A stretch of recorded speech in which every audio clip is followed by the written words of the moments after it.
পঞ্চগড়ের মাটিতে আবাদ হচ্ছে সুপারফুড কিনোয়া। অপ্রচলিত এই শস্য আবাদে কম খরচে মিলছে অধিক লাভ, তাই চাষে আগ্রহ বাড়ছে স্থানীয় কৃষকদের। তৈরি হচ্ছে বেকারদের কাজের সুযোগও। সোহাগ হায়দারের প্রতিবেদন। পঞ্চগড় সদর উপজেলার চারুখুড়া গ্রামের বাসিন্দা সাবেক সেনা সদস্য আমিনুর রহমান আমিন চাকরি শেষে ফিরে উদ্যোক্তা হয়ে অর্জন করেছেন সাফল্য।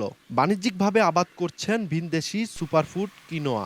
আমি গত বছরে যে চাষ করেছিলাম সেগুলি সম্পূর্ণ বিক্রি হয়ে গেছে এবং এখনো আমার কাছে অনেক চাহিদা আছে। কম খরচে উৎপাদন ও বেশি লাভ হওয়ায় কিনোয়া চাষে আগ্রহ বাড়ছে স্থানীয়দের। দেখতেছি যে আমিনুল ভাইটা যতটুকু করছে তাতে করে খুব লাভবান করছে, আমরা আগামীতে করব।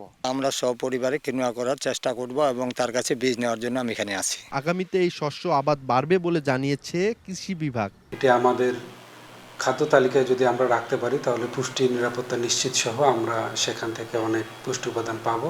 জেলায় বর্তমানে 21 বিঘা জমিতে এই সুপারফুড আবাদ হচ্ছে বলে জানিয়েছে জেলা কৃষি সম্প্রসারণ অধিদপ্তর।